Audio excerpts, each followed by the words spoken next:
Welcome back, my friends. Back to the couch here at the Global Finals. It's time for Champions. 2012 goes up against 2013 here.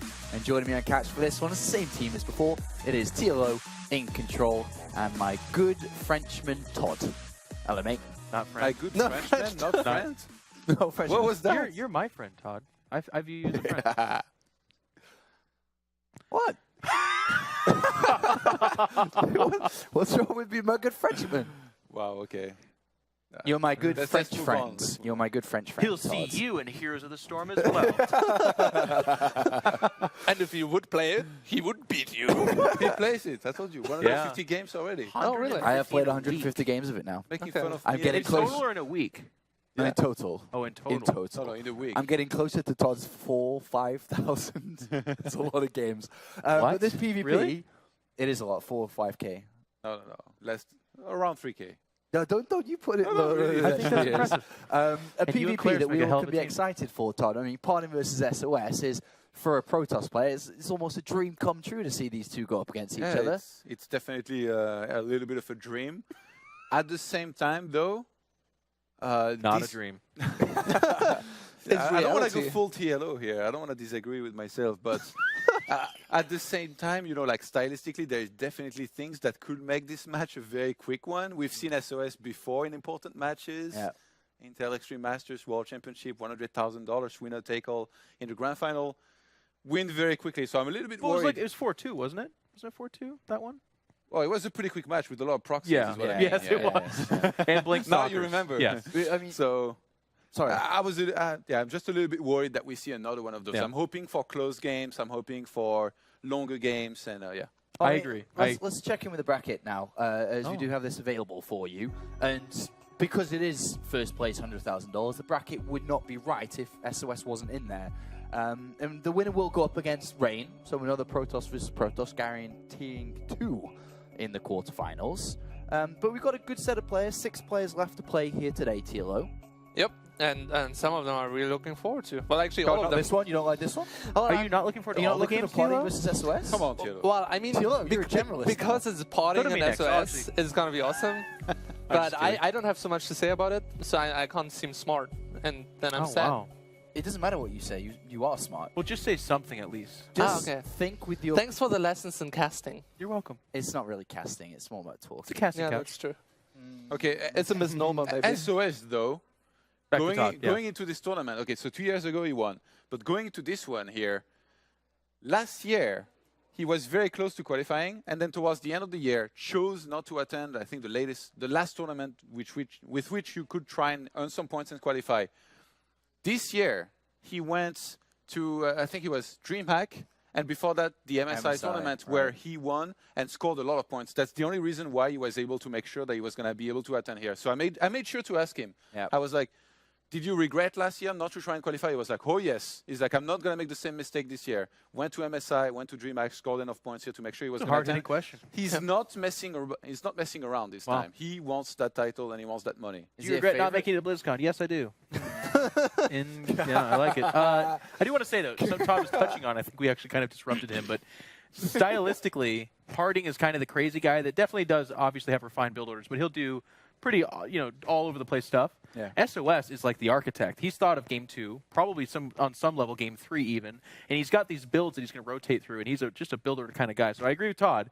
It could be like sometimes when SOS hits his stride, it makes for a really bad series because it's just like, and the Oracle hits and you're dead, and the Blink Stalkers hit and you're dead, and DTs, and then you're like, oh, okay, well, hey, Oh, nice to play good you. best of 5. Thank you. I appreciate it. And especially because both of them are like kind of known to do aggressive builds like that. It could just like clash really hard. Like one guy just counters very directly the other guy, and then. So I'm going to ask you again, on a scale from 1 to TLO, how creative are they going to get? Oh, wow.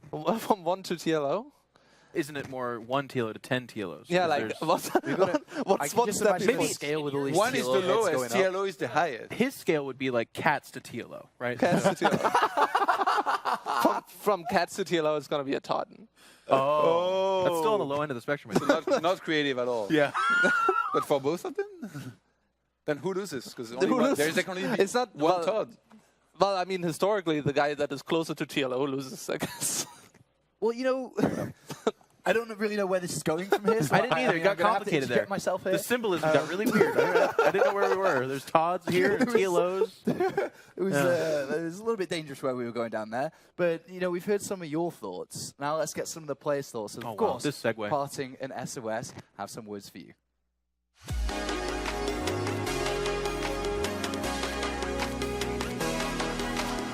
영어로 하는 거 아니죠? 이거 저 영어 못하는데 아예 못하니까. 안녕하세요. 알찬 한 해를 보낸 것 같은데 벌써 이렇게 한 해가 마무리된다고 생각하니까 프로게이머로서 해야 될 건 다 했다고 봅니다. 원희삭이랑 붙게 돼서 제가 VOD를 찾아보려고 했어요. 근데 VOD가 최근에 없더라고요. 어디 좀 유럽 한두 달 여행이라도 갔다 왔나 생각이 들었어요. 일단 형 올해 나 완전 날아다닐 때 형 어디 있는지도 솔직히 몰랐고 뭐 이제 와서 내가 약간 폼이 줄었는데 이제 어느 정도 밸런스가 맞춰진 것 같아 형한테 눈높이가. 그래도 난 형보다 눈높이가 더 높기 때문에 압도적인 스코어로만 뭐 지지 말아줘. 3대 1까지 가자.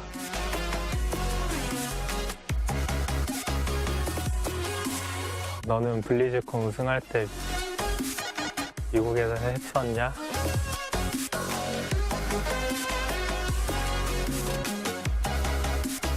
16강은 여기서 하고 있잖아요. 버뱅크에서. 그러니까 꼭 이겨서 N9까지 가서 트로피를 꼭 들어보고 싶어요.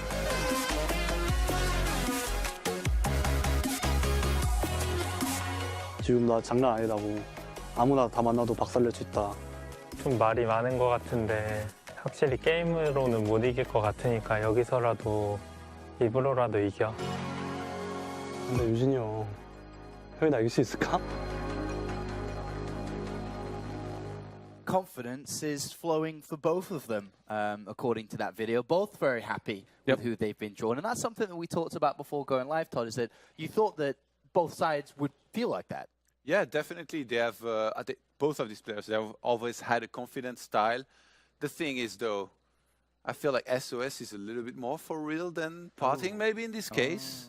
And SOS he's a huge gambler. We've seen him in the past take huge gambles. From Nexus First to double proxied gateway in base, right outside of the natural.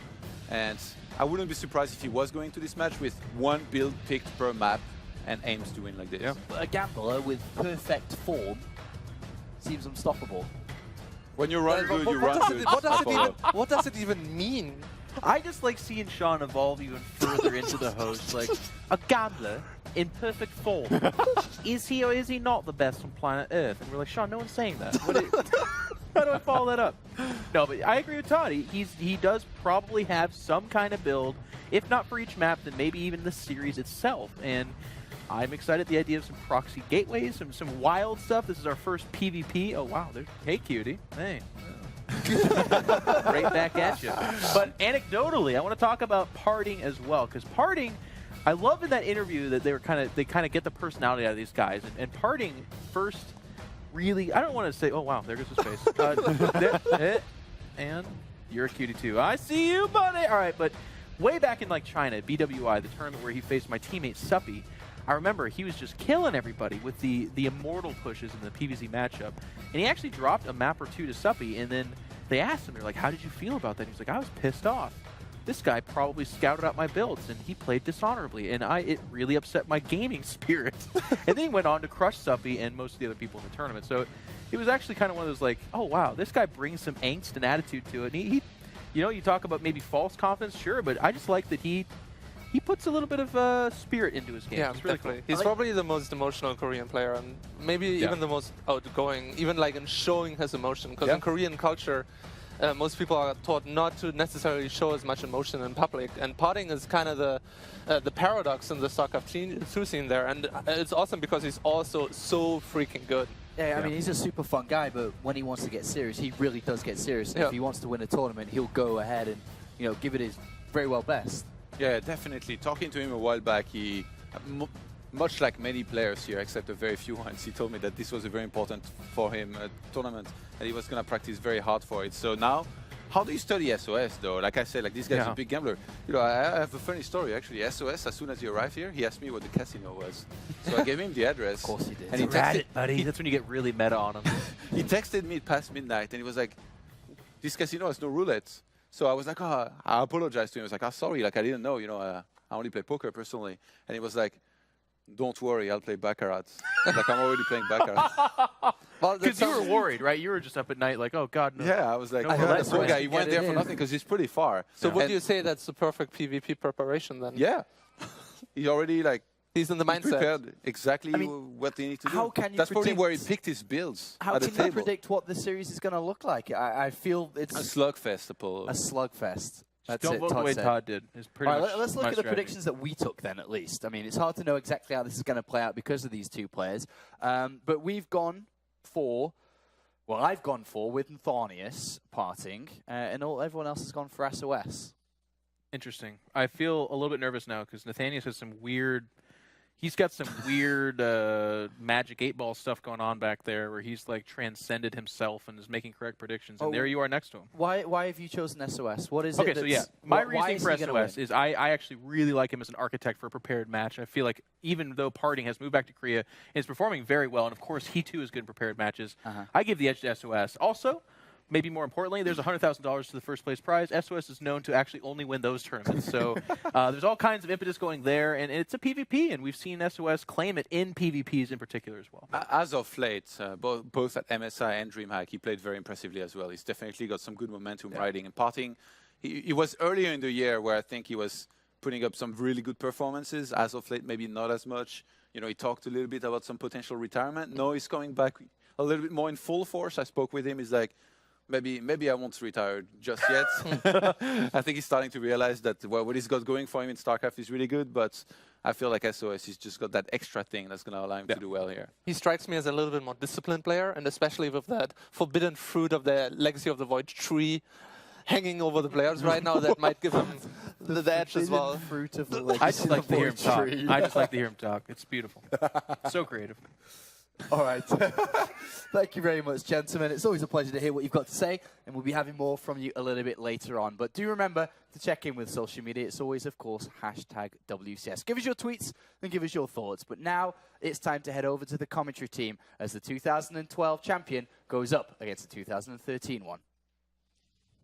A PvP slugfest for the ages, Kev. This is one of the matches that looks so exciting to me, even as a Terran player, just because it's PartinG and SOS. Yeah, I mean, we've got two of the craziest Protoss players out there. And not just crazy, also crazy good. So I think it's going to be a lot of fun. A very big series. I think one that's very difficult to predict as well. You went for PartinG, I went for SOS. Even on the couch, you know, the opinions were a little different. PartinG repped the Kappa clan on NA all year long, scoring ladder points for us. I got to back my boy up when it comes to the global finals. I'm excited for this. We're going to kick things off on Terraform in this PvP. I actually just couldn't be more excited for a PvP, Kevin. No, it's going to be very, very fun. Of course, SOS has played more high-level PvP recently than PartinG has over the last few months, but PartinG has been sure of this BlizzCon spot for a very long time, so I'm sure he came in very well prepared. That's right. Of course, he is our blue Protoss in the northwest of Terraform, representing Yoey Flash Wolves. It's PartinG. 2012 World Champion. Back then, won it off the back of pretty much only PvPs. I think semifinals, finals, only the quarterfinals was against Suppi. He's going up against the man who won BlizzCon in 2013, which was indeed here in America. He is SOS. And already we see the 11 supply gateway opening for PartinG, going 12 as well. So no later gateways, no 13. Both of these guys are ready to get down to business, and that, in my eyes, is what makes watching these two players play PvP, whether it's against each other or anyone else, some of the most fun StarCraft you'll ever see. These guys do not relent. They are, I would say, if you had a scale of boring to exciting players, these guys are on the very top of the exciting scale. They don't produce boring games. Both of them have done crazy things throughout StarCraft's history, and they've given us some of the most memorable moments that we've ever had in esports, period. Yeah, absolutely. PartinG, just a couple months ago, the Intox 3 Masters in Shenzhen, did have a PvP final. He started off great against Classic, went up 1-0, but in the end he fell 1-4. Got a little bit unfortunate in a couple of those builds, but we'll see if it's any different today. If you guys think it's going to be different, make sure to vote for PartinG, hashtag PartinG. However, if you think that sOs is going to go all the way, if you think he's going to make it at least to the quarterfinals or maybe even lift that trophy once again in Anaheim, go for hashtag sOs on the Twitter universe. We're very curious to see where you guys go. Yeah, because we're split over here. Yeah, well, I mean, I'm 100% predictions, so I hope all of you are hashtagging PartinG right now. Brace yourselves, make bets with your friends. It'll be a lot of fun. PartinG's got this in the bag, Kev. Nate predicts a couple of games and he thinks he's an Oracle. Well, I certainly don't kill as many SCVs as an Oracle can. So, like you mentioned, PartinG went for an 11 gate early on. Now, both these guys, they switch up their openings a lot. That's something that you pretty much have to do. Of course, the most basic way to play PvP in this day and age is Stalker into Twilight, Blink, 2 more gates and then a Robo. But Stargate openings are also extremely common. And then there are a lot of different builds out there. There's a good chance that PartinG is just going to open up with some 3 gateway aggression. He just starts the Mothership Core now, but by the time that an Oracle is actually out and across the map, I think he would have enough energy for a Photon Overcharge. Since he's keeping this probe here, there's actually going to be a 1-gate Nexus for PartinG. Wow, that's a very surprising build to say the least, Nate. I mean, off the back of the 11 supply gate, we go straight into the Mothership Core. So, will he have enough? Yeah, he should have enough energy for an overcharge if an Oracle were to come into his main base. So, as far as the Stargate build goes, this is kind of good for PartinG, or? Yeah, no, I totally agree, because, you know, like you said, he should have enough energy for Photon Overcharge. There's going to be a skirmish over here. I do like this. He's actually going to be able to win this He's trying to block the pathing on that bad boy and also can scare him with that pylon. Yeah, exactly. It's mostly a scare. I think it's a scare above anything. I do think he's going to cancel that pylon. You don't want to let it finish up. It's a good Halloween costume, Roddy, the proxy pylon. But if I'm as... that would be a great Halloween costume. I'm sure somewhere out there in this universe dressed up as a pylon. Shouldn't there be something else with you? Oh, the DTs, you can't see him. I think if I was sOs right now, I'd be hella paranoid. That's why he's not walking down his ramp. That's why he's keeping his Stalker and his Mothership Core at home. Because if 3 more Stalkers have been warped in and 5 Stalkers shoot at your Mothership Core, it is going to die. Instead, it's going to be the Oracle. The Mothership Core is a tiny bit out of position, but sOs is going to be able to spot the Nexus immediately. He's like, oh man, game 1 of a PvP series and you're already tricking me? This Oracle is real, by the way, PartinG. Yeah, you cannot just ignore this. So 3 probes are going to get picked off. The sentries are going to make their way down towards the natural. There's actually a few vulnerable probes here. Manages to grab another one, and Oracle gets out with its life. Yep, Photon Overcharge activated and 4 dead probes. I think that's something that you're very satisfied with if you're sOs. Yeah. PartinG's going into an Immortal, adding on an extra gateway. What does the Immortal tell us, Kev? Because a very common build in PvP right now is Oracle into very quick Twilight. So you open up with an Oracle, you force out Photon Overcharge, you keep the Oracle alive, and then you try to win with Blink Stalkers. That is what you worry about when you go for a quick expand build like sOs does. And Immortals are very good against Blink Stalkers, and even better against regular Stalkers. All right, I'm very interested to see. Of course, you guys seem to think that sOs is going to win this match for some reason, as PartinG prepares his 2-base defense. He doesn't have a Photon Overcharge available because of that Oracle, Roddy. He does have sentries, though, so if he positions his army properly, but the Oracles can actually shoot down these sentries. This is going to be very difficult for PartinG already. Actually, he's going to use the Oracles to kill the Immortal. They do a little bit of damage. The force fields are good. I mean, with no hardened shields left, the Immortal is pretty vulnerable to those Stalkers, but buys himself some time. However, the pylon has finished. The aggressive position has been opened up now for sOs to continue to apply pressure. I mean, this is what Jeff meant, right? Often it's Oracle into gateway aggression, and this could be very well the end, and kind of has to be, because if PartinG stabilizes here with a base advantage, that is very, very big in PvP. Yeah. So sOs wants to make something happen here, but he has to be so careful. A lack of sentries really hurts sOs too, because he can't drop voice fields? He's having a hard time locking him in, and that Immortal that took the damage from the Oracle has managed to get most of its shields back, which really makes it so much more powerful versus those Stalkers. Yep. Force fields do go down, just a single one though from sOs, and it doesn't really trap a whole lot of units. So far, excellent defense by PartinG. This Oracle doesn't have any energy. It's 26 workers against 25, but sOs really needs to make something happen here because he's behind on tech. He does have 1 more gateway. Yeah, I mean, it's just important also that the Immortals are actually attacking the Stalkers. This one on the north side gets force fielded out, but was only shooting at the Zealots in the first place. place. So these Stalkers from SOS being a little bit more effective than they should otherwise be. Yep, I mean, every second that goes by, we're getting quicker to another photon overcharge. Actually, there is enough energy for another photon overcharge right now, if PartinG would need it. So it seems like PartinG has defended successfully. He has to be careful because he doesn't have Blink Stalkers, so force fields are very deadly. But I guess SOS, he's worried about the Oracle, right? Because he could go back to the main Yeah. base anytime. Actually, that might be the Oracle right now, heading towards that main. Yep, he's Doesn't gonna- really have any energy, so just give me a probe or two. 3. Okay, Oracles are good. 5. Yeah. See, every time I question myself. I mean, that's actually very good because the Oracle stays alive as well, so shields can regenerate. And SOS is going to realize, like, I probably can't break him, especially not now he didn't use Photon Overcharge in the natural. So I'm going to try to transition myself. PartinG is up 2 workers though, and he has those Immortals. But force fields are still very scary. He has to be careful here. I think Photon Overcharge should go down now, and it does. Yeah, and that'll push that army away. Oracle's going to dip in again. The second one actually Yeah, has a that's lot a of new energy. So can actually pick off quite a few probes, but the 2 Stalkers act as a reasonable deterrent. Only 3 so far. Dips in for the 4th and 5th. That SOS Oracle Micro. That's very good. He has killed 14 workers throughout this game now. So he's evening up it, you know, when it comes to the economy, and that's very good because his Nexus was so much later. He's getting his own RoboBay now as well, so this game does not end over here. PartinG has a stronger army, but attacking in PvP, especially when there are sentries out on the map and you have to worry about oracles, is very difficult. So I don't think that PartinG is in a position to attack anytime soon. Yeah, leaving your base in this scenario is a very scary prospect for any Protoss player. Like you said, Kev, those 2 Oracles, man, they run in, they one-shot probes. Yeah. You hate your life. Yep, as long as they are alive, it's very unlikely that PartinG will ever leave his side of the map, unless, you know, he would have double Photon Overcharge, but he's light years away from that. Catches a few of SOS's Stalkers. A bit of a blunder there from our red Protoss player. You know, 3 Stalkers is actually a pretty big deal. Of course, Stalkers don't have Blink, so that is very nice. PartinG is going to find one of these probes, or one of these pylons on the north side, so he could eventually take care of that. Gets a couple of shots off on an Oracle, but doesn't kill it.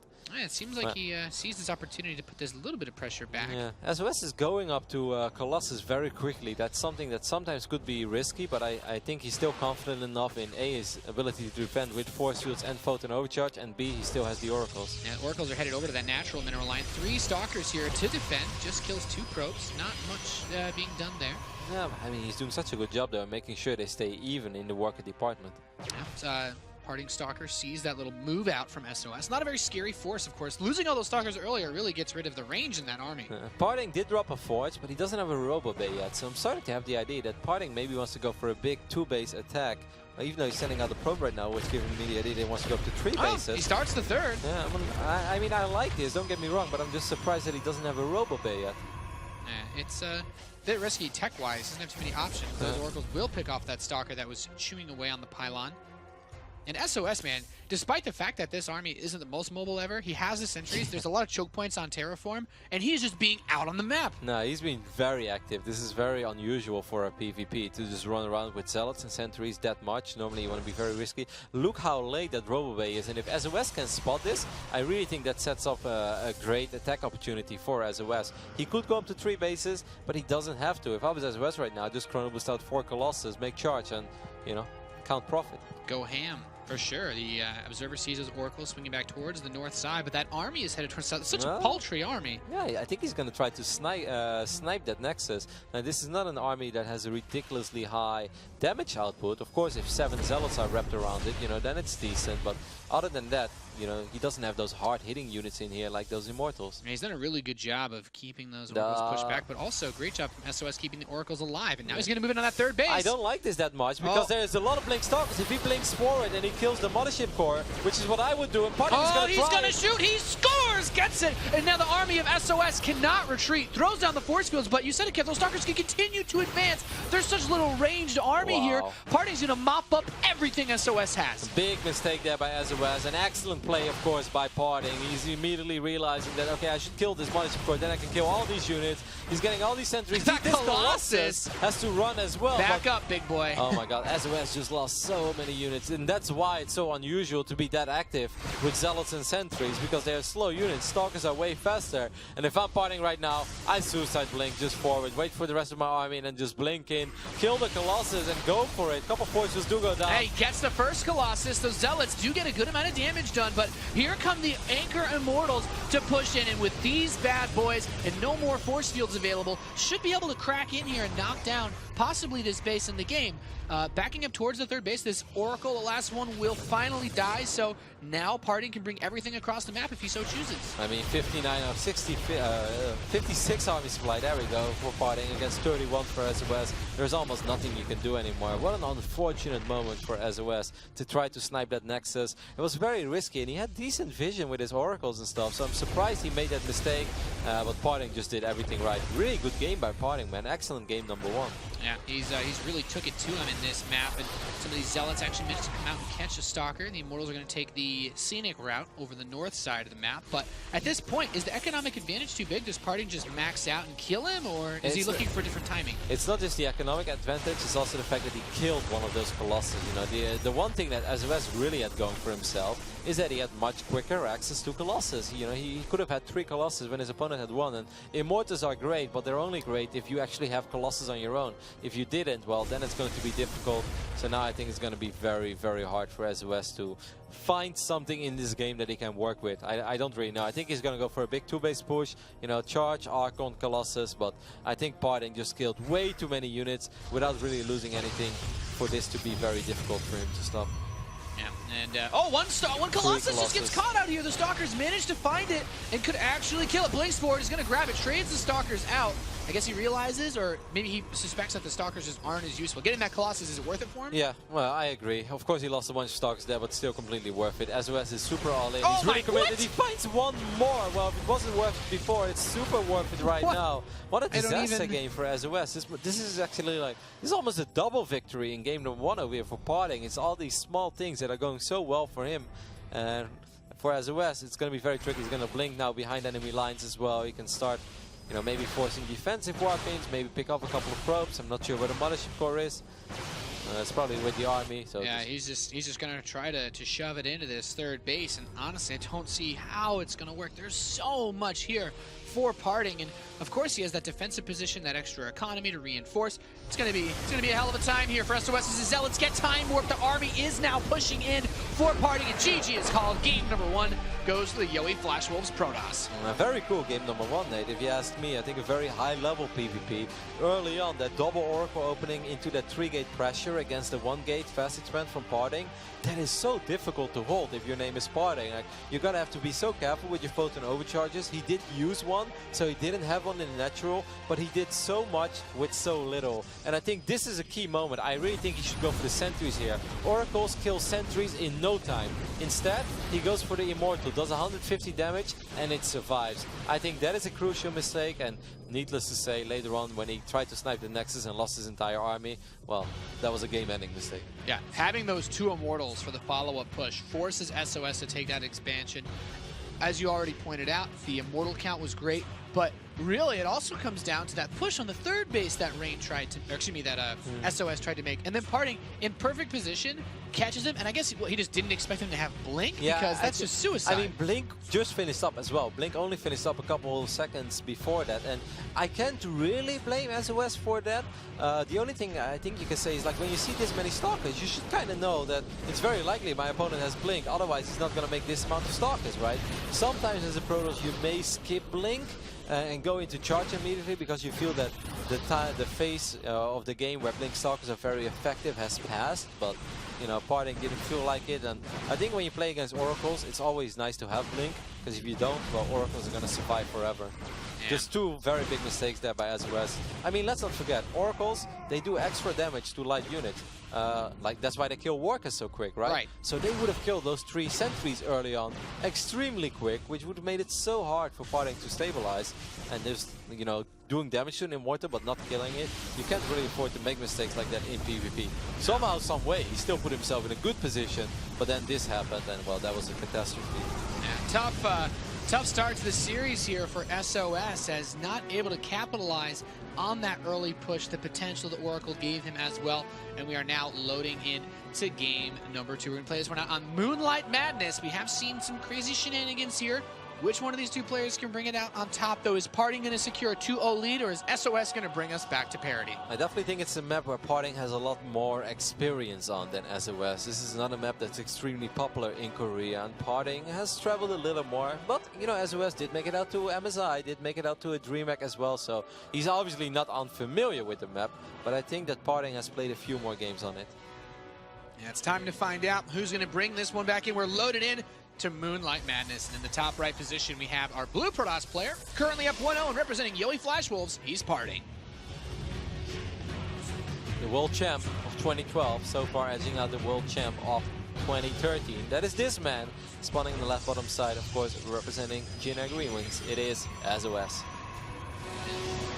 Already a bit of a switch up. sOs throws down that slightly quicker gateway. Roddy, your Protoss. I always point this out because I always find it interesting. Does it really matter? Slightly quicker gateway? Yeah, he went for like 11 supply. So I mean, it's ahead by a couple seconds. Yeah, 11 does change a little bit. Like 11 instead of 12 or 13 means that you drop the gateway before you spend the first chrono boost on your Nexus. So that means that you have slightly quicker access to Stalkers, slightly quicker access to a Cybercore, which maybe could set you up for a strong, either a quicker Stargate or a strong 3 gateway pressure, which is something that sOs loves a lot. In some of his most recent and very prestigious PvPs that he played in Pro League, he went for a 3 gate where he set himself up kind of defensively, which is very strange because normally when you 3 gate you want to attack immediately.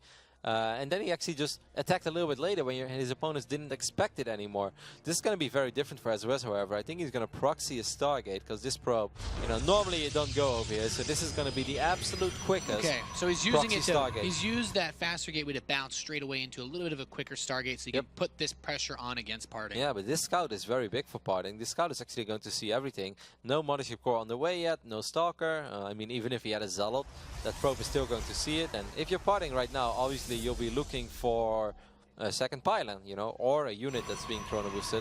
And the moment that PartinG sees none of those things is happening, he's good enough to realize that this is going to be a proxy Stargate. So I wonder how much damage this will do.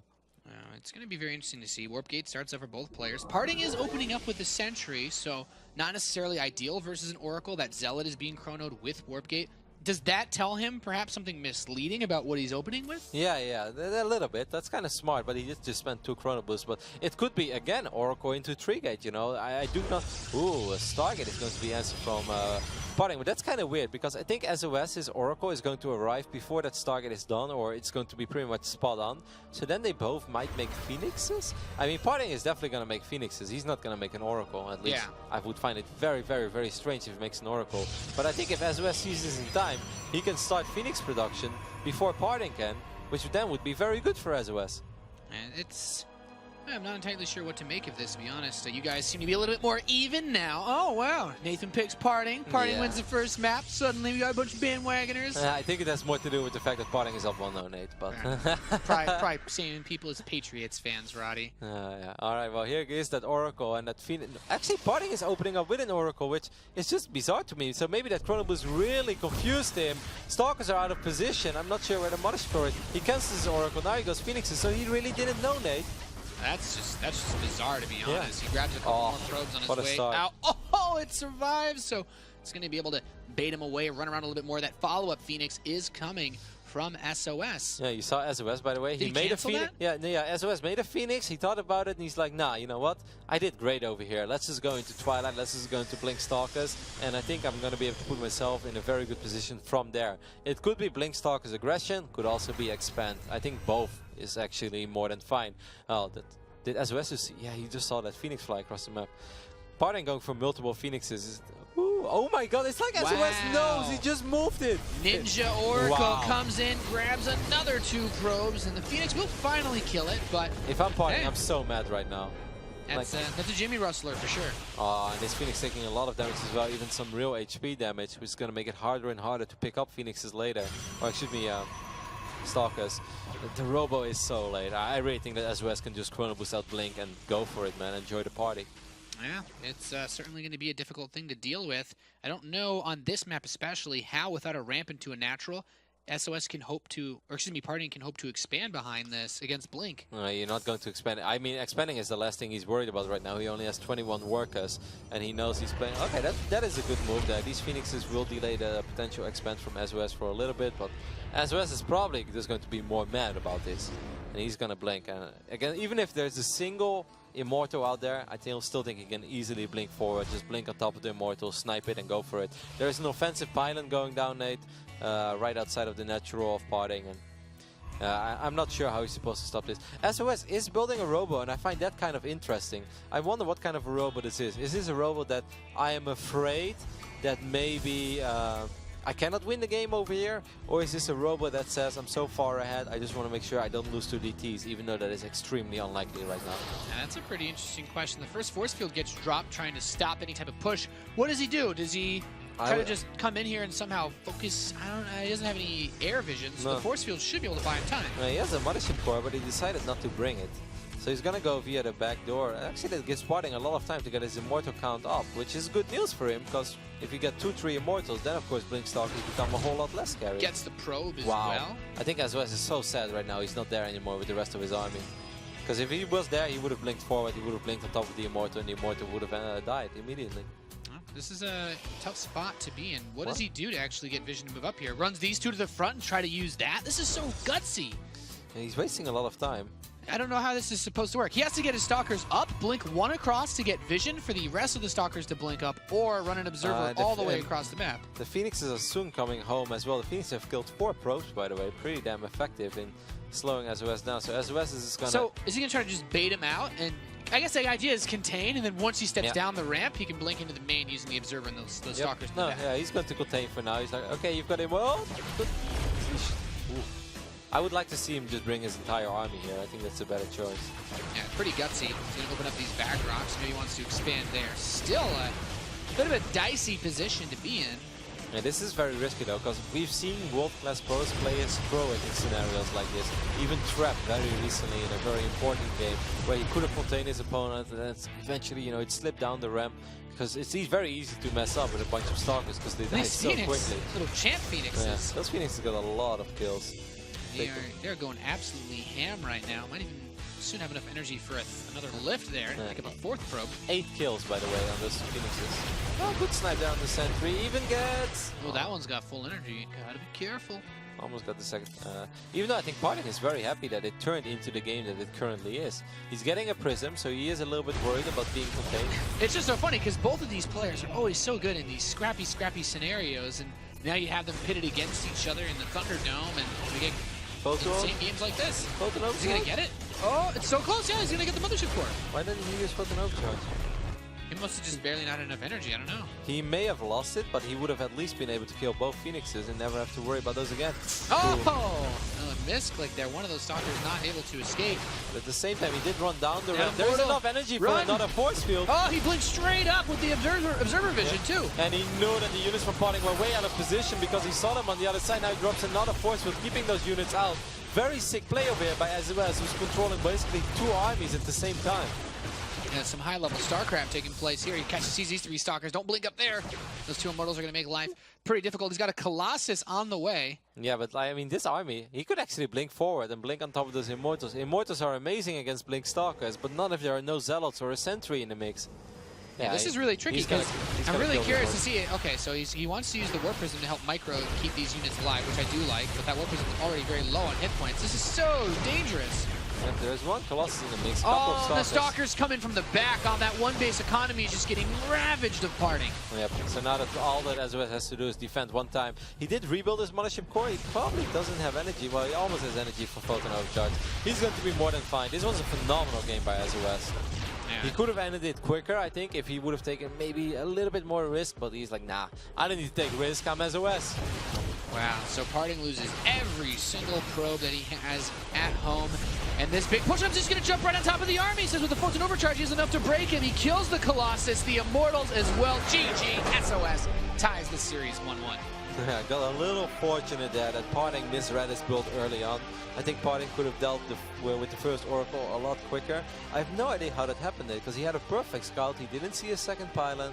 He did see a chrono boost on the gate and the core, and maybe that just truly fooled him. I mean, if you think about what PartinG did on Terraform, he hid his second pylon, and perhaps he was maybe even mind-gaming himself a little bit, thinking, okay, if you're chronoing Warp Gate and the Gateway, maybe your second pylon is just somewhere I haven't checked. Yeah, maybe he expected a 3-gate, but then again, he still made a Stargate. I guess when you open up with an Oracle, that's not bad against 3-gates, because sometimes they skip the Mothership core, so all you have to do is defend at home, and then the Oracle will do a lot of damage on the other side of the map. But very unfortunate for PartinG, probably realizing that he missed an opportunity over there in game number 2 on Moonlight Madness. But I must say, the last few minutes in this game, that was pure joy to watch, man. sOs was putting up a clinic of how to be effective with Blink Stalkers. Yeah, he really bullied PartinG there, and despite the fact that PartinG was able to get such a big army, just those Stalkers in the back, like, he pounced on every opportunity he had. If you can reinforce a push like that, it gets scary once more and more Stalkers get added into that Colossus mix. And I love that one Blink on the high ground. As soon as he realized that 2 Immortals and a bunch of Stalkers chases 4 Stalkers all the way to the left side over here. Look at it.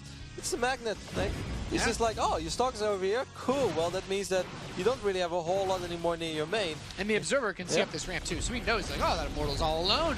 I just love the way he grabs that, he comes down, uses the second force field on the ramp so that nothing else can run, and then he just blinks right back down right before it ends. Like, his army control was perfect. Yep, and at the same time, the Stalkers from the north side already coming in. Like, during all this, Nate, he blinked over those rocks again to get those Stalkers back there. Yeah. Like, PartinG, like, how do you even do that? How many eyes do you have? How many mice do you play with? It's pretty hardcore stuff. Next map we're going to be playing on is Coda. For this PvP, it's tied 1 apiece. Great series so far. Make sure you're all talking about it. Give us a tweet, hashtag WCS. Who's going to come out on top? This one's, it's already looking like the slugfest we were thinking it might be, Roddy. Yeah, make sure to hashtag sOs as well to roll with Roddy when it comes to the prediction game. Make sure to hashtag PartinG if you like being at 100%. We'll see about that after this series, Nate Arena. As we are getting ready to hop into game number 3 that is going to be played on Coda between these 2 world-class Protoss players and previous world champions. That's right. In the bottom right position, we have Yoey Flashwolves Protoss. He is PartinG. Tied 1 apiece. Of course, did make it to a GSL final this year. It's a while ago. It was season 1, so people almost forget about it, but came very close to winning it all. Crazy finals against Life back then. And his opponent in the Northwest, of course, we have Jin Air Green Wings SOS, or known by his fans as $O$. Yeah, I love the interview as well that we showed before this series started, where sOs said, like, this year was pretty much as bad as any pro gamer could ever have as a pro gaming year. It's just like, SOS, you won a tournament in Seattle, you gathered enough points to be here at BlizzCon. Like, if your year was bad, you know, I never had a pro gaming career, Nate. Period. Yeah. Let's just keep it at that. That's that's demoralizing, to say the least. Considering, you know, just how good these guys are and what a top 16 we have. Like, just thinking about some of the possible matchups, it's really insane the level of skill that has brought itself together under this one roof, Roddy. And the 2 quarterfinals that we already have in store, you know, for everyone next week. Hero versus Classic is going to be the PvP battle of the ages. Maybe the 2 hardest Protoss players on Earth right now. And then we've got Life versus Innovation. Well, you know, I'm a Protoss player, but if anyone would ask me, what are you doing on Saturday afternoon or on a specific, you know, anytime, even if it would be a Friday night and I could watch Innovation versus Life, I'd stay home to watch Innovation versus Life.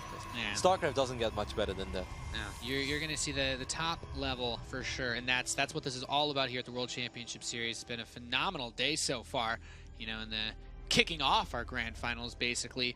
And with these 2 players, you know, tied 1 apiece, I just love that of these first 2 games, we've already seen that this is not going to be a boring game. No. This is not one of those PvPs where 2 guys go, okay, you made it away with the 1 gate expand, I'll take a slightly later expand, we're going to, like, build up to that 150 phase where we're putting pressure on with Warp Prism. Oh no! No, it's trapped. No, it wants to jump. Don't jump. Don't do it. There's plenty of things to live for. There you go. You know, that just makes me think about, like, the Legacy Lord cutscene, the pro warps, and it's like, oh, he's stuck. Just move it. Move it, Kev. Don't leave that little cute guy to die.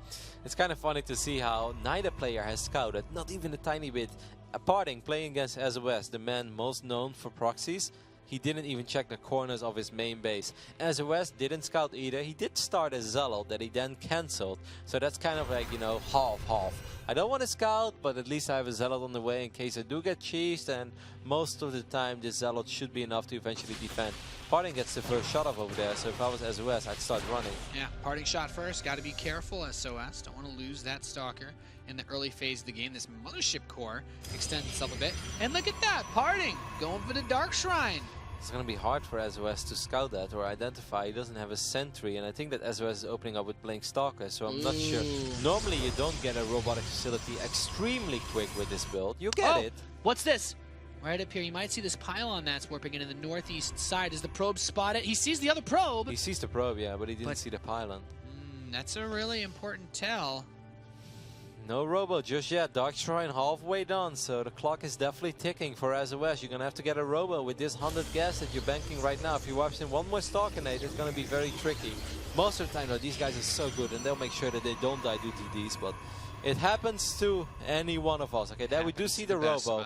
So it's a little late. Oh, I like this by PartinG. He's selling this as Stalker aggression. He's selling this as Blink Stalker aggression. Build an immortal, bro. Build an immortal. Yep. But none of those things actually happening. Okay, PartinG should be a little bit careful. He's being a bit brazen here, that's for sure. There's the photon overcharge, and you know the thing is actually that photon overcharge will not line up with the DTs. Is the problem. No, but it doesn't matter.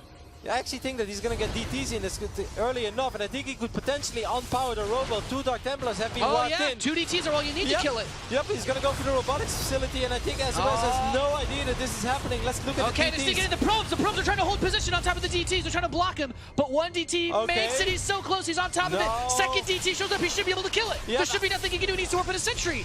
Yeah, but no, he doesn't have energy. Can he block the sentries? Yeah, he has 2 sentries, but he doesn't have energy for an observer now. Oh, he can't build it. Oh, no. He doesn't have GG. PartinG takes 2-1 lead. Oh my god. I cannot believe that just happened. Damn. That's some high octane StarCraft. PartinG, man, he's showing no fear at all. Just thinking about, you know, I didn't even until you said it. I was like, oh, okay, yeah, you know, force field him off, get the observer out. It's like, no, you actually can't afford that. It's such a tight defense to have to make, and sOs is just like, what? I love this by PartinG. I love everything about it because he really sold it as, hey, I'm going Blink Stalkers 2, or hey, this is a delayed 3-gate, but I'm here, I'm committing to this. And sOs was probably halfway through, he's realizing like, this is too easy. Why is this guy fighting? And like, I have more Stalkers. Oh, wait a minute, I have more Stalkers than him. That's not good. And that's when you know that it's just too late. And I love this. Like in the corner of the screen, the probes all tried to hold position and catch one of the DTs, but you know they weren't able to. And in case you guys didn't know, 2 DTs attacking a robo, even if you start an observer, it will not finish. You need those force fields, and then, like you said, he doesn't have any gas to start the observer. Nope. And I mean, I don't think it would have been enough anyway, because 1 DT was still swiping away. They already had half of the shield. All the shields gone, half the health. Oh man, PartinG up to 1, eh? Just one more game. Just in case any of you guys missed the memo, you can hashtag WCS and hashtag PartinG if you want to join the winning team here at the World Championship Series. All right, just for that reason alone, I hope we're going to see game number 5. I want to see at least sweat a little. As it's going to be played on Cactus Valley, a very big game for sOs. Todd mentioned it in the pregame show and analysis that the boys did at the couch. Last year, sOs did not make it to BlizzCon. He had opportunities to make it to BlizzCon, but he decided to let it slide. He regretted it. He really wanted to be back. He's here right now, but now he's 1 map away from being eliminated. And I think it would be a surprise, man. sOs has been, you know, one of the best Protoss players in the world over the last few months. Absolutely top 3 for sure. And about PartinG, we can't say the same. He just hasn't participated in the same amount of tournaments. Yeah, it's time to find out, though, if PartinG can still take it all the way and make it to play on the main stage at BlizzCon next week. We're loaded in to game number 4 in the top left position of Cactus Valley. We have the blue Protoss player. It is Yoey Flash Wolves PartinG. I mean, I love it. He's always cocky. He's always so confident, but he always delivers, and that's the crazy best thing. part. That's you know that's the true sign of a professional. You can be a showman, but you also show up. Yeah, like even if he would end up losing this series, he still put up a great fight, and he was 1 map away from making it to the quarterfinals against this man that's spawning in the right top side of Cactus Valley. It's everything or nothing for him right now. It is sOs. Hasn't he been there before, Kev? You You know, thinking back to the Intel Extreme Masters Grand Finals, only one person left that tournament with a penny in their wallet. Of course, it was quite a few pennies for SOS. But he's been in these high-stakes situations. He knows what it's like to play when everything is on the line, and he's certainly a player that wouldn't surprise anybody if he was able to win the next 2 maps. Yeah, and PvP is such a crazy matchup where it can really drive you crazy right now. There's so many builds that you always have to worry about, especially when you go up against a world-class opponent. You know they'll do whatever they can to sell you fake information, because PvP is all about information, and PartinG just did such a phenomenal job in giving SOS the idea that you have to worry about the build that he actually didn't have to worry about, and he did a really good job in hiding his build. Of course, there was a probe in the main base of PartinG, but you're not looking at the main base of PartinG when there are 4 stalkers running up your ramp. You know, you're not looking at your scouting probe. You're looking at, can I defend over here? You know, make sure that I don't die, make sure I don't make a micro mistake, because every stalker matters when it's stalker versus stalker. Obviously, they matter a little bit less when you have 2 Dark Templars and your opponent doesn't have detection. Yeah, a very fast scout here for PartinG as he moves into SOS's base. Nothing really crazy to see. It's not that super fast Stalker Rush that we had in the last few games. Both players opening up a little bit more standard. It is a 4-player map, Kev, right? What is interesting, though, for PartinG is that he sees there are only 2 probes on each assimilator, while PartinG is mining with 3. I think Cactus Valley is pretty much the best Stargate map out there. I think Stargate is always a solid choice over here, but it's harder to go Stargate when you're not mining the maximum amount of gas, so there is a chance that SOS goes Blink Stalkers or maybe even Gateway Aggression. So for anyone out there not necessarily familiar with Cactus Valley Stargate play, what makes you like it so much? Clearly PartinG understands something that you do as well. I mean, it's a large map, and large maps are good for fast-moving units, and Stargates are very fast-moving units. And it's also, it's very difficult to scout with ground units, so if you have an Oracle, it's always nice to have it there. You know what you're playing against, and I also think Phoenixes in general are fantastic on this map. Even if it's for the sole reason that Oracles are so popular here. Now, if you open up Phoenix against Oracle, that's obviously a dream scenario if your Phoenixes are actually at home protecting your mineral line or sniping it somewhere. But SOS is playing well into the meta of this map. This is the build that he chosen for. 1 gate, barely any units out, just has a Mothership Core, and he started to expand already. And he goes for the Nexus immediately. So, that's pretty good against Stargate. If your opponent would have opened up with Blink Stalkers, this would have been rather risky. All right, so with PartinG going straight away into Phoenix and then Robo, what exactly can he do with this? Is this not as strong versus this Twilight opening of SOS? Is there an advantage for either player yet? It's good for PartinG if the expand wasn't that quick, but SOS's expand is so quick, and that makes it pretty damn good for SOS. Now PartinG, I think as soon as he realizes what he's up against, he should drop his own expand immediately. And what he can do then later on is make Immortals and Phoenixes, put pressure on the front with Immortals, but don't commit.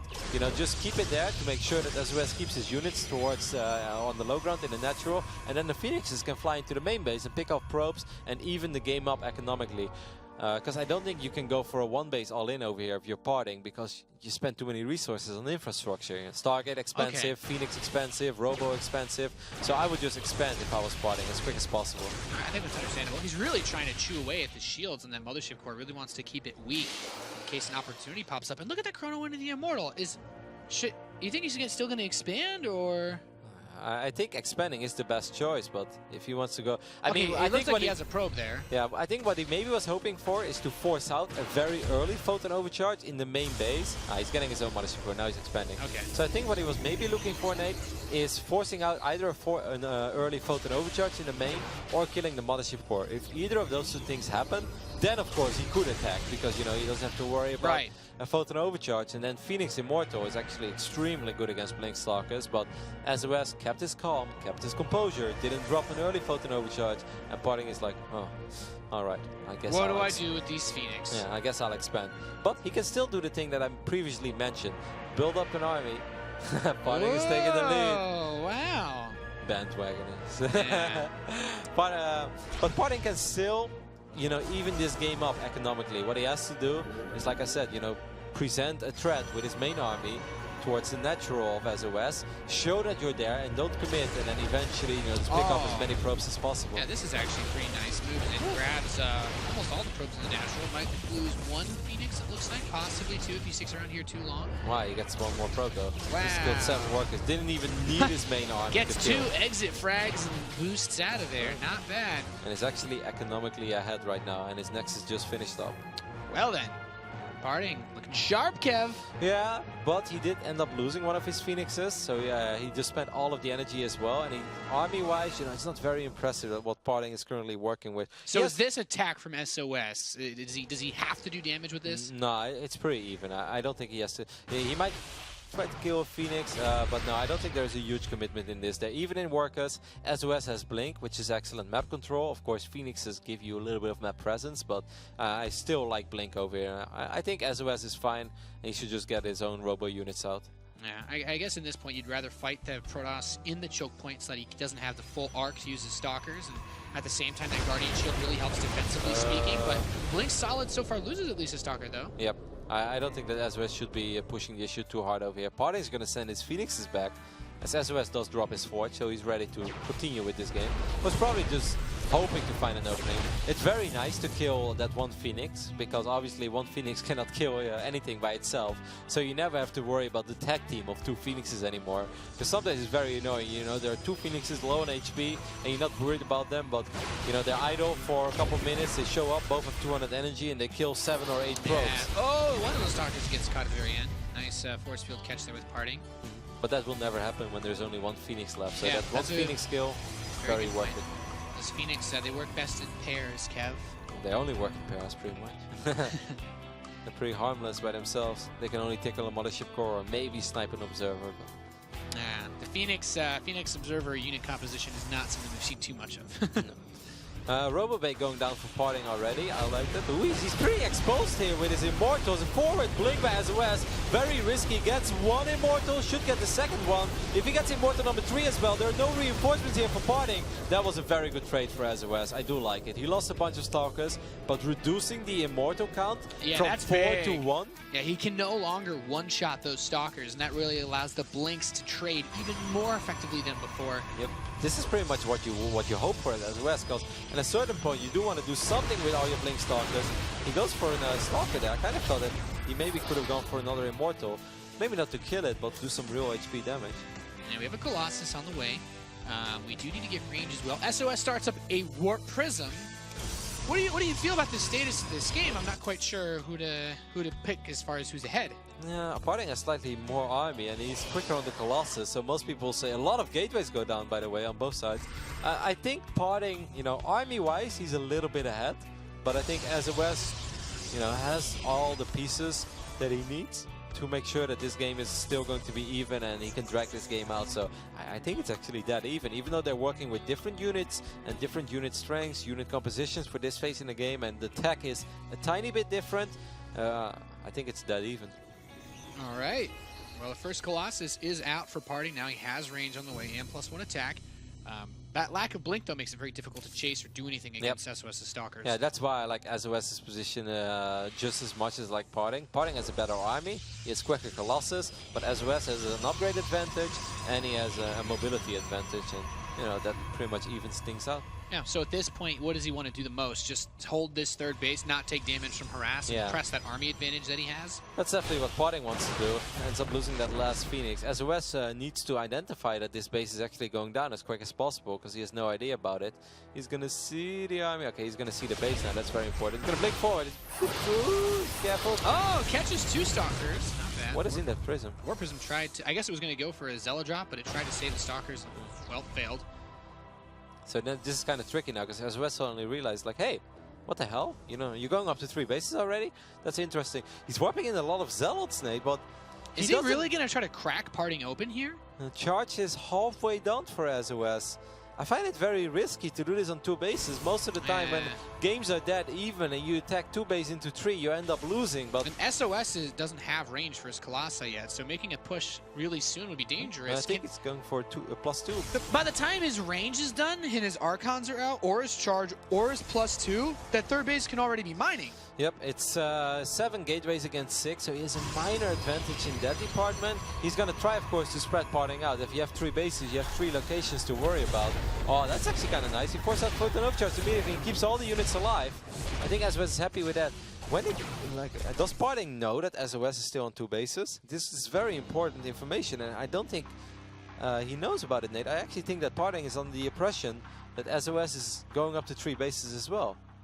Yeah, this is really scary. If he misreads this and starts investing into economy at that 3rd base, he could put himself really far behind. Yeah, the Observer is going to see it. The Observer is probably going to see this army, I think, for no. The Observers saw each other and they scared each other. sOs, man, he has a slight army supply advantage. He does have Archons. I think there is Templar Archives for PartinG as well, but he doesn't have an Archon yet. Archons are very good. Couple of Stalkers out of position, no blink.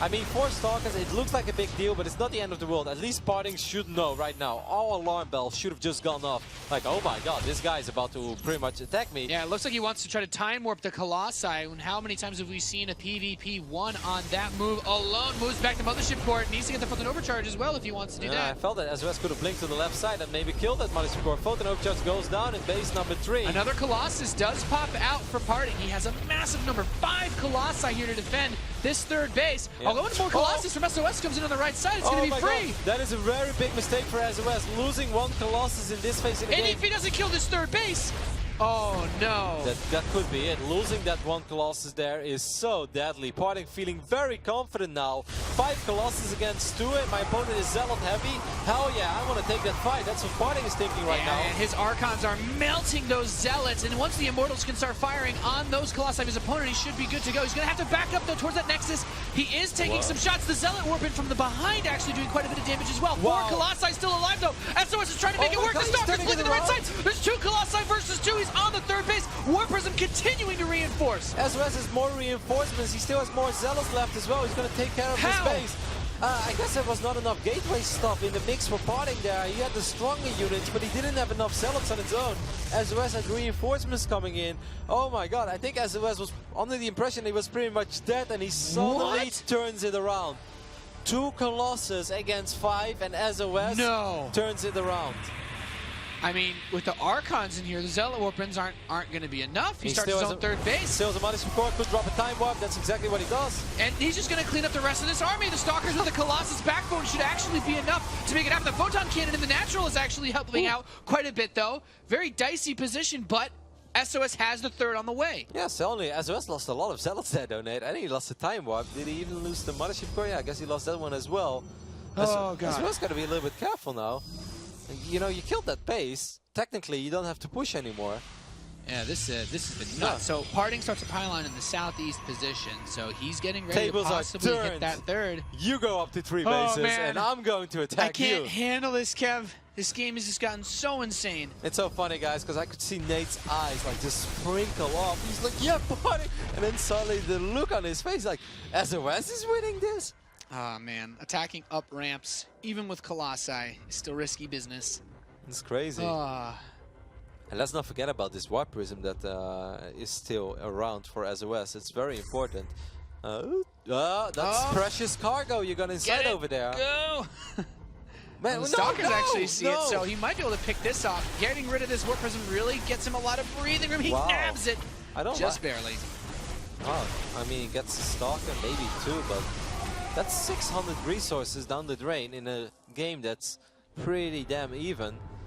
PartinG is going to go up to 3 base now again as well. Which player is going to start +3 first, Nate? Who is confident enough to start +3? Who has the guts to start +3 attack? I don't even know what to think of this game anymore. So sOs has that 3rd base economy mining. That's it's very important because the main bases are pretty much mined out. So that means that right now PartinG is basically on the 1 base economy until the Nexus is done. Well, sOs, you know, he's still enjoying his comfortable 2 base economy, and that should give him a little boost. Yep, a small lead. You know, it really stinks for sOs that he lost. Oh, there's nothing over here.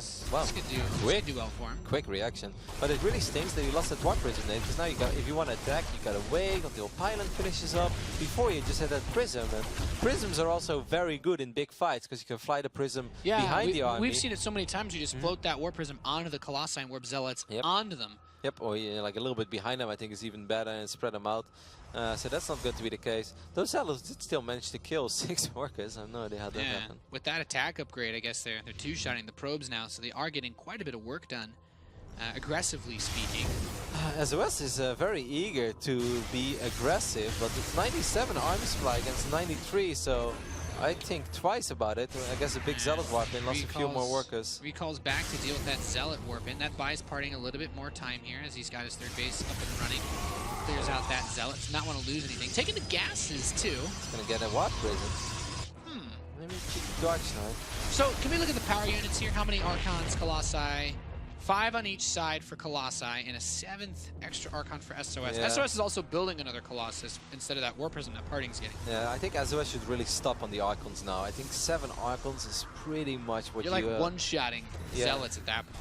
what you want to have. But the problem is, like, Archons are very big, kick units, but they don't have a lot of range. So the more you have, the less likely it is that all of them attack at the same time. PartinG starts +3, by the way, way before SOS. He had the guts. Yeah, he did have the heart and commitment, but you know, that's like, I really think SOS should focus on Colossus or even Immortals now again. Immortals are always good because the way that like PvP works in a crazy world late game is that you have 3 layers of armies that are fighting, right? You've got the Archons in front, the Immortals are like the halfway. Yeah, and the Zealots just try to buy you 2 seconds so that you can shoot one more time than the other guy. And the Colossus are in the back. But if you have too many Archons, you know, that just doesn't really work. Okay, so that War Prism's headed over towards the main base. What is there to defend? It looks like 3 Stalkers. Keep in mind, SOS does have Blink, so if he responds quickly enough, he can take advantage of that position.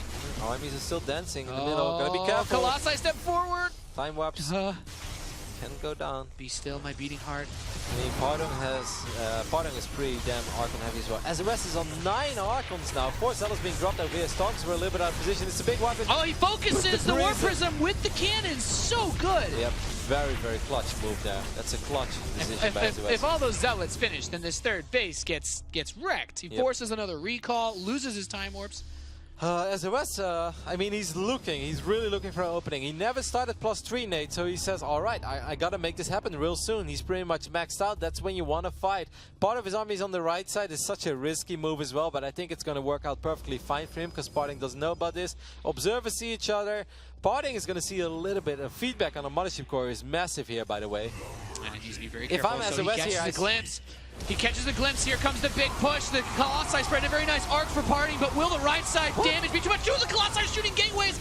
Not all of SOS's army is actually fighting here as the Archons begin to clash. He needs to target fire the Colossi just now. One of them takes a shot, but with only a few of his Colossi still not shooting, PartinG is actually being pushed back either way. Really just showing SOS that max out too strong. We're going to the deciding match. Yeah, he was just a little too far ahead when it came to pure army supply. SOS evens up a game where he was pretty much dead and buried, but he refused, Nate. He refused. He's like, I ain't going down yet.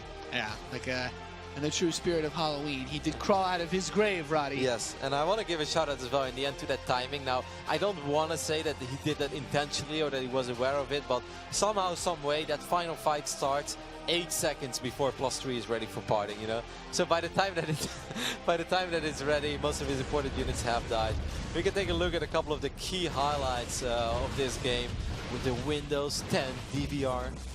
That's right. Of course, we saw that early pressure. PartinG did quite a bit of work with those Phoenix, and we honestly, he built himself up to a phenomenal position as the game went on, and he took a couple of great, phenomenal fights. I think very soon actually is with a big one that kind of makes it seem like, okay, PartinG should win this game. Yep, this is when Colossus #3, that's so important on the right side, just walks into the army and it dies. And normally when you go for a 2-base all-in and you lose a Colossus like that, that's supposed to be the end, Nate. Yeah, it's supposed to be the end, but he walks into this choke point in that Warp Prism on the right side. Time warp, he just messes with him so well. So, I'm still surprised by this fight. Yeah, it's just incredible. That next wave of Zealot Warper that comes in on the right side, like that's what does it, and it's incredible because he has a few more at that third base as well. Like there's just so many Zealots. Yep, he did have 1 gateway more, but by the looks of this, it looks like he has 7 gateways more. Yeah, incredible. You definitely wouldn't have thought that he was the one on 2 bases in that fight. And then being able to come up here, things got so close. And then PartinG all of a sudden is like, no, actually, I'm not going to die. You can see his cannon in the top side is still shooting, giving him a lot of extra damage. Those 3 Stalkers died. Like he catches the glimpse. Here comes the big... kill them all at the same time, and this is... And it's still these two Colossi in the north. Like, if you can beat a guy and accidentally have two Colossi do nothing, you wrecked him. I mean, it was right before +3, like +3 finishes up now. Well, great. All my units are pretty much dead or running away. I mean, he was up 30-40 army supply there. So sOs is getting a small lead from that late game economy that he had built for himself at a certain point, and also not investing in +3, which means it will all come down to one final game on Bridgehead, a map that I don't think, you know, these guys are super comfortable on, especially not PvP. I think it's a pretty unique map. Backdoor rocks, you know, no ramp in the back of your natural. This could be a map where we see quick expanse. We could also see some really crazy stuff. That's right. This could be the, you know, the strangest map that we'll see today in this PvP. Two guys really going at it. I think couldn't describe it any better than a real slugfest, like the guys were saying on the couch. It's time to find out who goes on and who goes home. On the right side of Bridgehead, we have the blue Protoss player representing Yowie Flash Wolves. He's PartinG. I think it's always really hard to bounce back though in game number 5 when you know you were in an excellent position in game 4, you know, when you played solid for a while and you caught a break and then suddenly you have to play game 5. I think that's very difficult. Don't mentally. say that, Kev.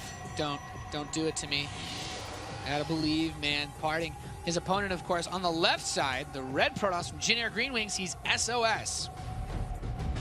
Wouldn't worry about Nate. Both these guys are previous world champions. They're both so good, right? I kind of want to see what the Twitter universe is voting for right now. You know, hashtag sOs if you think he's going to take it, or hashtag PartinG if you're still riding the hype train. You with had Nate. all these people convinced at the start of the series, and then PartinG starts to win, and then everyone starts voting with me. You know what? Artosis probably changed his vote.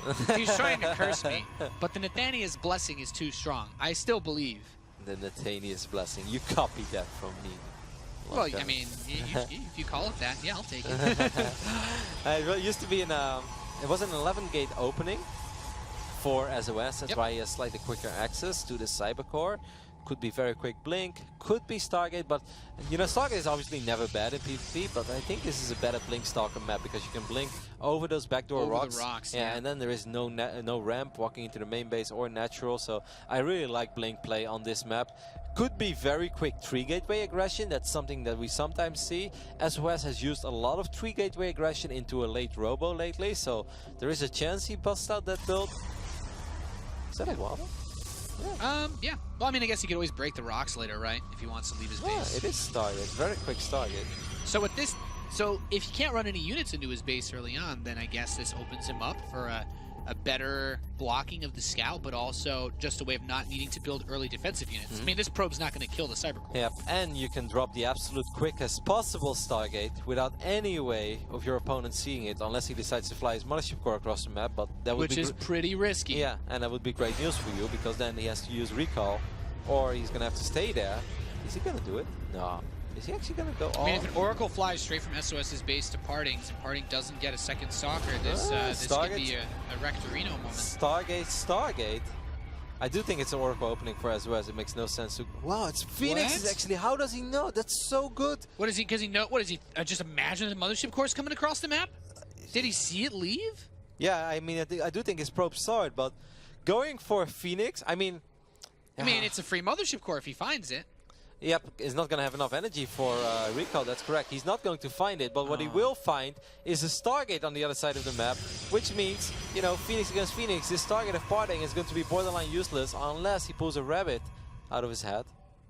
Yeah, so what is it? It's going to be Phoenix. All right. Yeah, well, but he's going down this path now. He's down to Phoenix. So okay, what do you do right now if you're PartinG and you see your opponent is chrono boosting out Phoenixes? Now you see he has 2 Phoenixes already. I don't know. This is rough. Okay, so there's the recall. I don't know what I would do if I'm PartinG. Do I continue building Phoenixes knowing that I'm down 2 Phoenixes? I don't know, Nate. You're the Protoss expert, man. Yeah, I'm beyond my depth here. Normally, when you're 2 Phoenixes, like 1 Phoenix behind, you can overcome that. 2 Phoenixes behind, I am not sure how PartinG is supposed to turn this around. Maybe he's going to go for a 1-base attack, actually. 3 gateway aggression with Phoenixes against Phoenix that is going into the expand. Oh, okay. So he gets the free shot off by him going for that Graviton lift, so... PartinG. Yeah, because sOs didn't know yet that he was playing against Phoenixes. Now he does know. He did see the amount of gateways. So if I'm sOs, I'm checking my side of the map right now. Is this guy going to go gateway aggression? Yes, he is. I mean, this is PartinG's only shot, pretty much, I think. As well as if he's going to find it, Nate, that's devastating. He can actually lift up a Stalker over here. Oh, yeah, you see the pylon. Oh, but he doesn't see the units. He sees He's supply block, too. PartinG actually can't warp anything else in. He starts 2 pylons back home. PartinG caught a massive break there, Nate. If he ends up losing 2 Stalkers there, I think the game is 100% over. But there is... I mean, the cybernetic score is outside the range of Photon Overcharge, and the rocks are actually preventing him from moving any units down to defend it. But Zealots and Phoenixes should still be enough. Like, PartinG is extremely committed to this. Extremely committed. Oh, that Mothership Core is in range. Back it up. Back it up. No. Oh my so god, close. you're kidding me. Oh, goodness. Very close. 5 health. HP. One more hit would have done it. Okay, so now the Phoenix are going to move in. He's going to step forward. The Mothership Core exposes itself, by the way. If he clicks on it, he could kill it. Very quickly, the Mothership Core is going to be hit. The Phoenix are coming in. He gets it, so no Photon Overcharge. He's going to continue to press forward.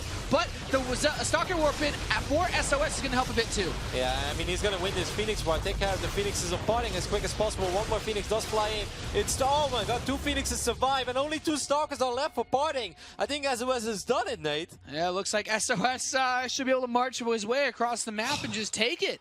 I mean, he just wanted to keep that Mothership Core there at all time. He's like, I'm not going to use it for Photon Overcharge. I want to have the damage here, and I want to have the HP, every HP that it absorbs.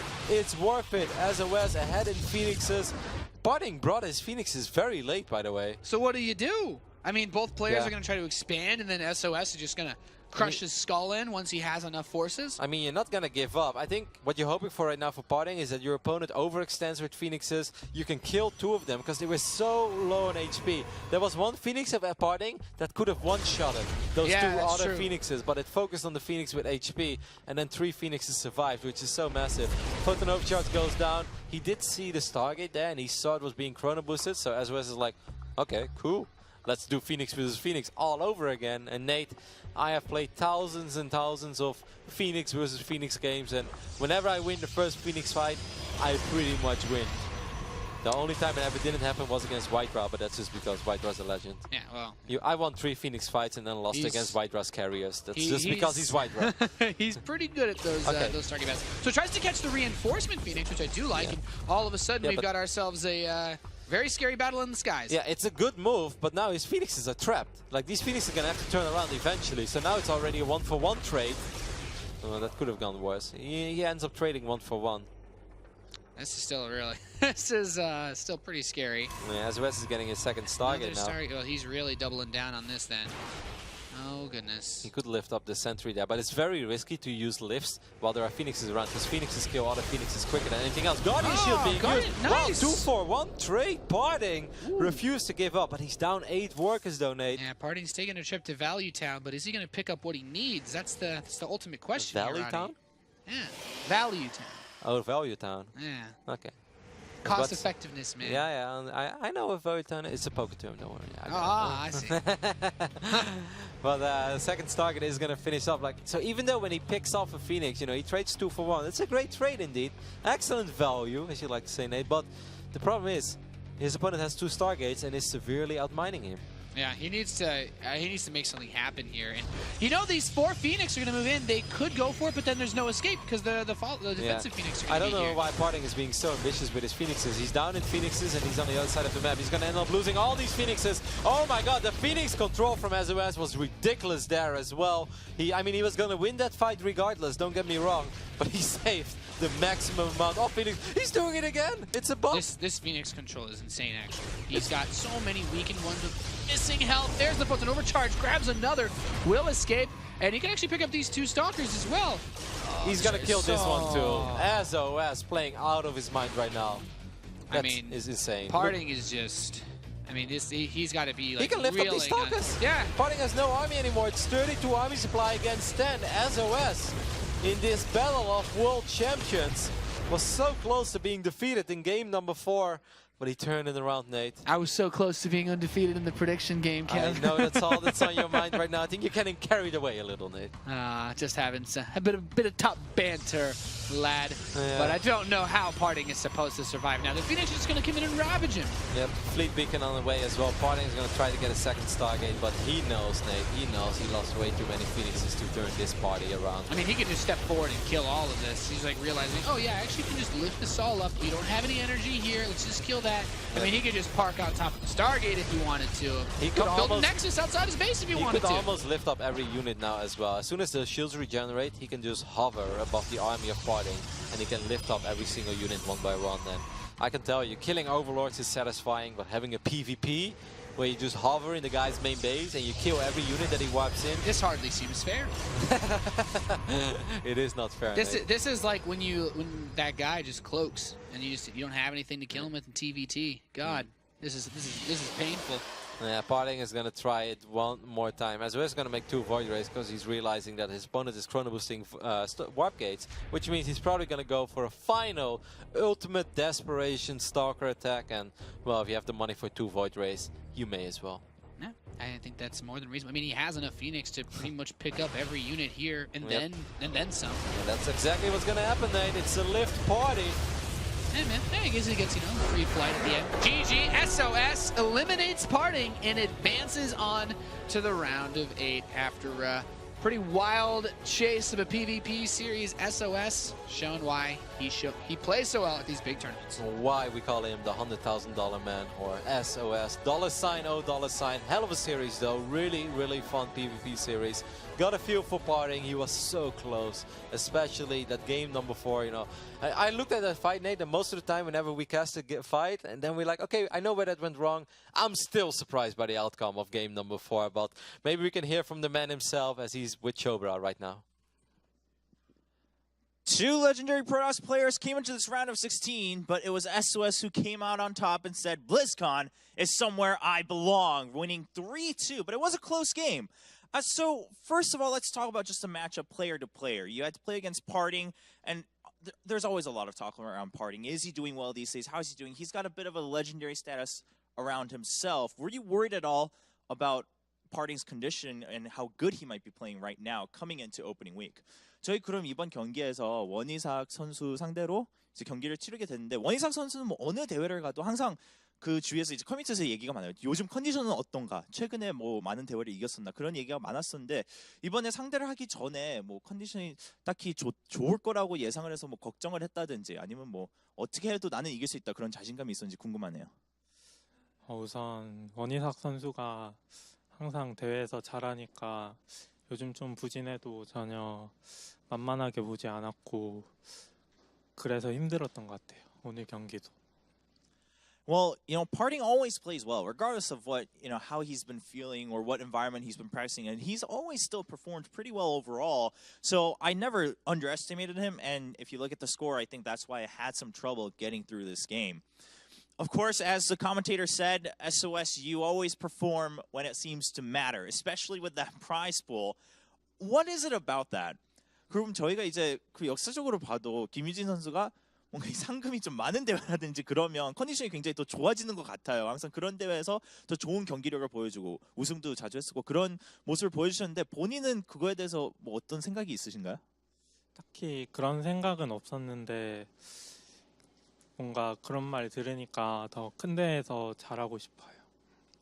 I never really thought about that, but if that's what people are saying about me, that does motivate me a little bit more to want to do well on the big stage. And of course, last but not least, no stranger here at BlizzCon. You won 2 years ago. You were very happy, kind of a big breakthrough for you.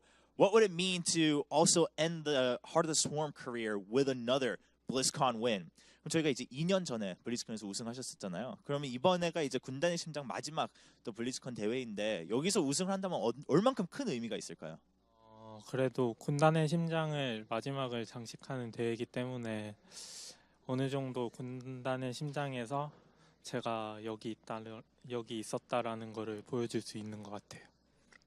Well, this is the tournament that will commemorate the last chapter of Heart of the Swarm. And for me to be able to win that, I think it'll really cement my place in Heart of the Swarm. That I was here, that sOs was here during Heart of the Swarm. Ladies and gentlemen, sOs moves on to the round of 8.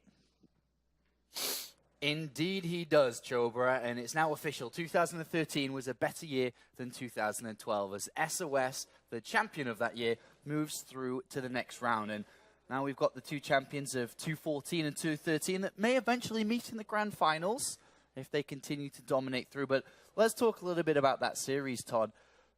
How did you expect that series to play out? Was it as we saw? I mean, it was a pretty much a slugfest. Are you going right? to Todd because he had the prediction wrong? Is that where you're? I got it right. You got it right. Oh, never mind. That's why I gave him. Good try, Jay. I'll save my Good try. jokes. Yeah. You know what? Not everyone's a home run. Okay, next time. Go ahead with your actual analysis. I thought it might be a little bit, faster and crazier games, but overall, yeah, it was both players were being pretty aggressive, and in the end, it was cool to see it finish up with Phoenix versus Phoenix and SOS getting the upper end with me finally getting a prediction right. Finally. Every time someone says, and in the end, my heart leaps a little bit. But yes, I like they went to Game 5. That was really cool, and I think I think we can all be pretty proud of PartinG's performance as well. Like he actually took it down to the wire, and that game got pretty intense a couple of times there. But how much patience does SOS have to pounce? I mean, it's 2-2. He's getting knocked on the door by those 5 or 6 stalkers. He's outclassed in that way, but he knows he has the Phoenix advantage, and then he just waits to the opportune moment and gets the capitalized attack there. It's really good. Let's jump into game now. The Windows 10 game DVR function that we do have here, and it's been providing us excellent coverage. And let's jump into map number 1 here, Jeff. So we started up. What are you seeing now? Oh, okay. Jump to game number 2 now. That was fast. This, Windows 10 DVR just captures so much that it's hard to pick which one to talk about. But I mean, with this just kind of scrolling in the background, game number 1 started off really dicey. I mean, it was not going the way we thought it would because SOS was like, I've got the clear build order. Well, his clear build order was kind of deflected. The Oracles didn't do much, and all of a sudden, PartinG was in a good position. But all kinds of little exchanges like the one we just saw and is now gone. Into this one. This was a really cool moment, though. I love what Nate and Rotterdam did with this. Like, it was super intense. The force fields came a little bit late. It's already gone. Never mind. And this game over here, like, no, I'm just kidding. Like, speed replay now. This battle was really cool. And like, right here, this was a really pivotal moment. He's going to push forward. He's actually winning on top of this. Everyone thought he was dead. Pushes into the third. Takes a supply advantage. And PvP is actually a really, really big deal. And we're going to stay on this one a little bit longer as we can actually see that he pushes further into it. Now we're over here, actually. He's attacking from the right side, but also down the middle. 2 Colossus were attacking the gateways, but it doesn't matter. It doesn't matter. He's got so much firepower. He comes over the top on this fight. It was really hard to call, but these guys did a brilliant job. Thank God for Rotterdam. He's such a good commentator. Pushes in to secure the victory, to push it to game number 5, which is super intense. We're going to go there in a second here. We're going to hover on this just for a moment. And there it is, game number 5, knocking on the door. The Stalkers are going for the attack. Is it going to be the Mother's Core? Is it going to be the Cyber Core? We can't really tell. Does he get the Mother's Core? That was a big moment. All of a sudden, the Feast come in. They grab Don't, I'm in a zone. He grabs up the Stalkers, he picks them up into the battle, and this was where the tides turned, and SOS took a deep sigh of relief and said, $, oh $. We're going to stick on this for a couple of seconds more, but really it's just a formality, because once you win the Phoenix battle, you have won the war. I think Jeff figured out how to use the Windows 10 game DVR replay as it was meant to be. Yeah. Sheila, what did you think? That was the MasterCard money exchange for the Master Couch. Yeah, we did it. Not much to say on the series compared to Jeff, at least. This was good. There was a bunch of mistakes happening for sure. Of course, that's where you go.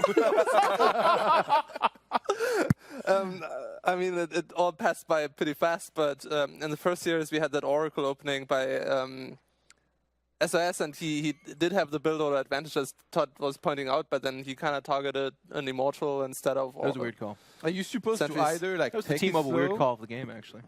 Take it slow and then use the Oracles for the main and then do your timing on the natural or go straight away for it?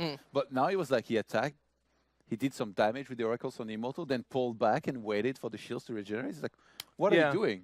Well, it's one of those, like, I feel like it's one of those, like, snap calls in a PvP where he's like, if I can peel the shields off that lone Immortal, maybe I can win this battle. Because keep in mind, he was down in expansion. He was kind of all in at that point. But it ended up being a weird... The problem is he didn't behave like he was all in. He was, like, poking while losing the game, basically. I agree. That was the mistake. I think the Oracles attacking the Immortal was that call where he's like, this will be really smart and creative. And then he was, like, in the middle of it, and he was like, no, I can't do it. Yeah, that happened to me before, for sure. In a PvP? Yeah. Yeah, I mean, in 2010, against White Raw. Of course, of all people. Let's have a look at the predictions then. So the game and the day, really started to develop a little bit, and we have a big tie. Wait at a the second. Top. Guys, my eyes aren't very good. Who's number 1? Who is that? Is that? Oh, Wow. I think, Jeff, you're at the top at the moment with a lot of other people. Tasteless but is more third. importantly, Todd. Why are you 12th? Understandably, Chobra's last, but... He's been playing a lot of you heroes. are with Chobra. I'm going to be casting a different game later, so I wanted you guys to feel smart. And Just look how good Tasteless looks in that photo. He's like, I do know what I'm talking about. Yeah. the passion was so strong. Colaris He has might a even great have watched the picture too. game. We will continue Pretty to good, follow guys. this, but so far so Pretty good. 84%'s not bad. What happened to Nate? With that loss, it put him. It equaled a lot of people out. He's on Interesting. 5 out So of he's 6. crashing and burning, finally. Yeah. We've been waiting for this since Yeah. Poland. Yeah, well, he won't fall Yeah. that far. I wonder if Tasteless can kind keep of short. top 3 all the way to the end, where the GG moment is in BlizzCon. I wonder if he can. Well, you say GG moment like there's only going to be one. That's gonna the be good more thing than about that. Nick is he knows at the end of every game, 10 minutes or at the very end, you've got a GG moment. It's gonna be good. Let's check in with social media one last time. Remember to hashtag WCS and join the conversations. Hope you guys have been having a lot of fun today because, of course, we are here on the couch. Our next match is going to be Hydra versus Dream. We're going to go straight to that after this little break.